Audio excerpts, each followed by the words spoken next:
Bom, pessoal, boa tarde. Esse vídeo agora, a intenção é dar umas dicas para quem vai fazer redação, certo? Bom, por que eu estou gravando o vídeo hoje? Esse vídeo eu estou gravando hoje porque a prova do Enem será amanhã, dia 4, né? 4/11 de 2018. Hoje são 15 horas do dia 3/11 de 2018. Né? E a intenção é que esses candidatos vejam esse vídeo e sigam algumas e aceitem algumas das minhas sugestões. Bom, é claro que quem precisa redigir nem sempre é só o candidato do Enem, né? Às vezes outras pessoas que fazem outros concursos também precisam fazer uma redação, né? E para serem aprovados nesses concursos. Mas muitos profissionais precisam redigir muitas vezes diariamente, né? Por exemplo, advogados, né? Precisam redigir muito, fazerem suas petições forenses aí, né? Então, não são só os advogados também, né? As outras profissões, muitas vezes o engenheiro precisa redigir, embora normalmente o pessoal do ramo de engenharia ache que não precisa saber muito português porque o negócio deles é cálculo, né? Erradamente, eu também teve uma fase da minha vida que eu achava assim, que eu não precisava saber tanto português para redigir, porque eu era da área de informática, né? Então eu chefiava um setor, né? De informática e achava que não precisava redigir. Ler do engano, né? Porque a gente sempre precisa fazer um ofício, fazer uma comunicação interna, e isso daí é redação. Né? E eu achava que não precisava saber tanto português assim quando precisava. Né? Então, muitos profissionais acham que não precisam saber muito português, que não precisam redigir tão bem, porque as suas profissões não é da área da língua portuguesa, não é professor de português, por exemplo. Só que todos os brasileiros são da área da língua portuguesa, e principalmente os chefes, porque quando vai sair uma redação de um setor, né, onde uma pessoa chefia, o ideal é que ou ela escreva, se ela não tiver um bom assessor para escrever, mas que ela pelo menos entenda, consiga perceber erros, né, possíveis de estarem ali naquela redação. Né? Bom, então, no resumo da ópera, é bom que todo profissional, principalmente os profissionais de nível superior, saibam redigir, né, saibam fazer uma boa redação. Bom, então, pensando nisso, vai aqui as minhas dicas. Mas, principalmente agora, eu diria, né, eu vou torcer para que os candidatos do Enem vejam essas dicas agora, porque amanhã será a prova deles. E eu não sei se a prova de redação vai ser amanhã ou vai ser dia 11. Mas se for amanhã, né, eles já podem curtir, né, essas dicas hoje. E se for dia 11, melhor ainda, porque aí eles vão ter mais tempo para fazer uma dissecação dessas dicas, né, e pegarem aí seus dicionários e tentarem, né, fazer as suas redações. Bom, então a primeira dica que vai aqui é sobre leitura. Se eu quero fazer uma boa redação, então eu tenho que ler bastante. Tá? Ora, nas redações de concurso, normalmente se apela, né, os órgãos apelam aí para problemas brasileiros, né, problemas sociais, né, brasileiros e tal. Bom, então seria bom eu ser um bom leitor de jornais, de revistas, né, de livros atuais, né, porque assim eu fico conhecendo os problemas, né, e fico na condição de fazer uma boa redação sobre problemas contemporâneos, né, do Brasil e até do mundo, né, porque se eu assisto jornais, né, televisivos, se eu vejo jornais aí da mídia impressa, né, se eu leio revistas, né, revistas muito boas nós temos aí, né, imparciais, inclusive. Então, se eu leio revistas e se eu assisto até mesmo no YouTube coisas sobre problemas nacionais, então eu fico em condições de escrever sobre esses assuntos, né? Então é bom ser um bom leitor para poder fazer uma boa redação.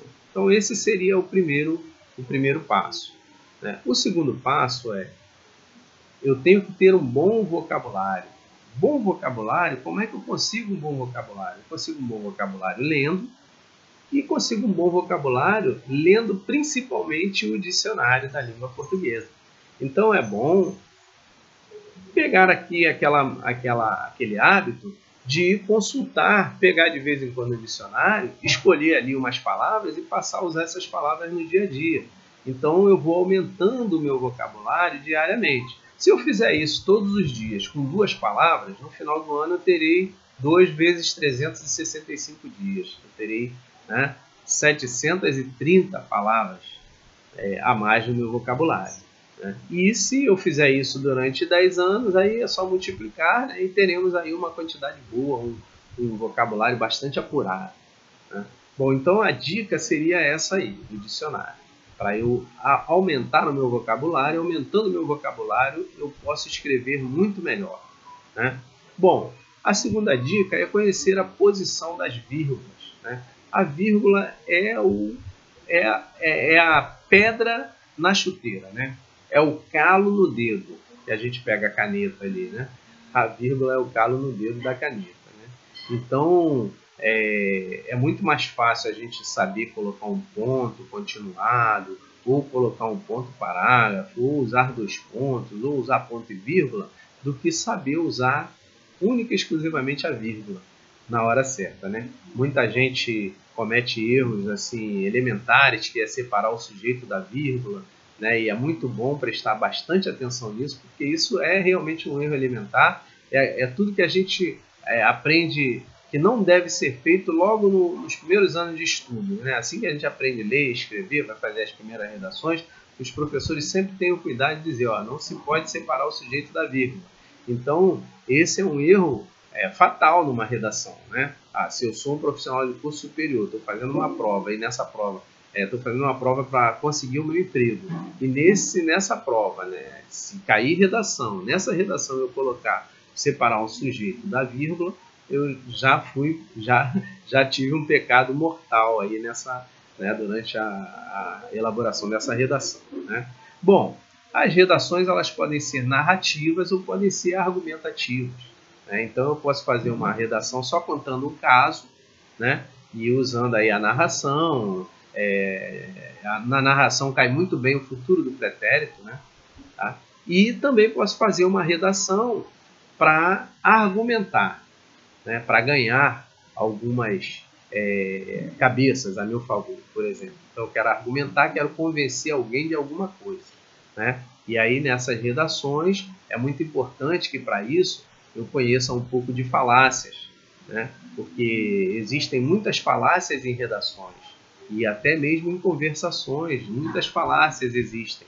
Então, se eu conhecer um pouquinho de falácia, eu vou poder fazer uma redação mais bem fundamentada. Porque nas redações eu vou ter diversas premissas, né? Se eu quero argumentar, eu vou ter que ter diversas premissas que vão me levar ao argumento sustentado, digamos assim, né? Então, para eu ter um bom argumento, eu tenho que ter as premissas têm que ser verdadeiras, que vão me levar ao argumento verdadeiro e incontestável. Então é importante eu conhecer também algumas falácias formais ou falácias não formais. É importante eu conhecer um pouquinho disso para eu fazer uma boa redação em termos de argumentação, né? Bom, uma outra coisa também são os parágrafos. Existe uma linha de professores que acham que um parágrafo não pode ter mais de 8 linhas. E tem outros que admitem até 15 linhas no parágrafo, né? Então, eu me dou o direito de às vezes, ultrapassar as 8 linhas, né? Então, quando eu percebo que precisa fazer parte do mesmo parágrafo, né, embora eu tenha tido um ponto ali, mas eu preciso continuar dentro daquele parágrafo e não dá para ser com menos de 8 linhas, eu vou no máximo até 15 linhas. Tá? E o mínimo dos parágrafos, o mínimo são 4 linhas, é o mínimo que muitos professores de português admitem, né? Então, eu sempre fujo de menos de 4 linhas nos parágrafos, né? Então, essa também é uma dica, né? Se colocar parágrafos menores do que 15 e maiores do que 4 linhas. Tá? A outra coisa é repetição de palavras. A gente precisa ser coerente e coeso, né? A coesão na redação, ela exige algumas técnicas, né? Então eu não posso ficar repetindo muito as palavras, né, dentro de uma redação. Então, quando eu tiver que repetir alguma coisa, eu posso usar, sim, alguns artifícios para repetir. Mas, de preferência, eu não repito, eu uso sinônimos. Essa, para mim, é a coesão mais fácil de fazer, que é a coesão por sinônimos, né? Então, se eu usar uma palavra numa linha e na próxima linha eu tiver que usar aquela palavra, eu vou buscar um sinônimo dessa palavra para usar. Então, assim, para quem já é profissional formado, que precisa fazer uma redação, isso é mais simples, porque ele pode pegar o dicionário e colocar do lado e, na medida que vai fazendo a redação e ver que tem palavra repetida, ele busca um sinônimo no dicionário, né? Agora, quem vai fazer o vestibular, não. Essa pessoa que vai fazer o vestibular precisa, né, muito mais de um vocabulário na cabeça dela, né, e não no dicionário, né, um vocabulário abundante. Para ter esse vocabulário abundante, o que essa pessoa tem que fazer? Tem que ir lá no dicionário diariamente, pegar umas palavras e usar essas palavras no seu dia a dia, ali no cotidiano, usar com os colegas, usar no ambiente de trabalho, para aquela palavra ficar marcada, né, ficar lá no cérebro dele, na memória dele, e quando ele precisar redigir fica mais fácil, né? Bom, então, uma outra dica, né, que foi agora, eu falei do vocabulário, né, falei dos parágrafos, né, a quantidade de parágrafos, né, então, falei também das vírgulas, né? Bom, então a gente já tem aí uma série de quesitos que vai fazer com que a redação seja uma redação plausível, né? Seja uma redação aceitável pelo leitor, né? Quando se escrever, deve-se sempre procurar escrever para pessoa de baixa capacidade intelectual, né? Se eu escrevo alguma coisa, eu costumo dizer que o correto é a gente escrever para o idiota, porque se o idiota compreender, qualquer outra pessoa compreende, tá? E para escrever para o idiota, né, a gente tem que fazer uma redação impecável. Para que ele entenda, tem que ser uma redação impecável. Então, essas seriam algumas dicas, né, para se fazer a redação, para se fazer uma redação amanhã para o Enem, né? Quantidade, eu já vi, por exemplo, profissional da área de direito fazer um parágrafo sem ponto continuado com 30 linhas, né?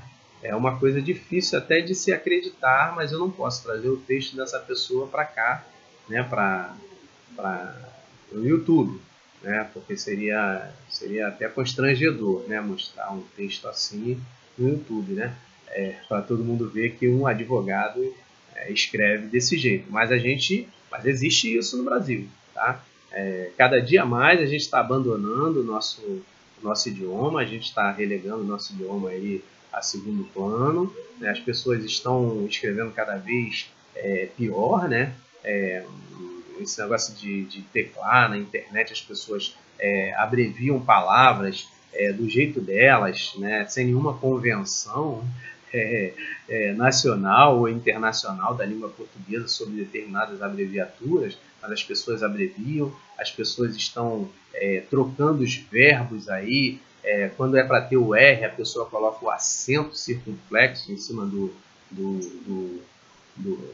da letra, né, lá, para substituir o R, né? Isso aí eu já vi profissionais, né, profissionais que até conseguem ganhar algum dinheiro fazendo isso, né? Colocando o acento circunflexo, substituindo pelo R. Então a palavra ver, por exemplo, o cara coloca o V com acento no R, acento circunflexo no R, para dizer que é o ver, né? Que seria um infinitivo, né? Então esses erros a gente vê muito atualmente na língua portuguesa. Então, pessoal, para a gente fazer uma boa redação, vamos atentar aí para o começo do vídeo, né? E ver aí as dicas que eu deixei sobre as técnicas, né? O conhecimento que a gente tem que ter para fazer uma boa redação. Bom, eu não sou professor da língua portuguesa, então tudo que eu disser precisa depois dar uma olhadinha no livro, né? Um livro de português. Mas eu posso dizer que dentre as pessoas da minha profissão, eu não tenho medo de errar, porque normalmente o profissional da minha área, ele está mais ligado na minha área de profissão do que na escrita da língua portuguesa, tá? E eu, por causa disso, eu já consegui inclusive ganhar trabalhos, né, de pessoas que viram coisas que eu escrevi e me pediram para fazer trabalho, porque depois queriam um relatório sobre aquele trabalho e achavam que o meu relatório seria muito bom. Então, ao invés de escolherem outra pessoa, me escolheram, né? Então, fica aqui essa minha dica para quem vai fazer o Enem amanhã, para quem vai fazer outros concursos e para quem escreve diariamente, né? Para aqueles profissionais ali, chefe de setor, tal, que tem que escrever, fazer comunicação interna, fazer ofício. Então fica aí a minha dica.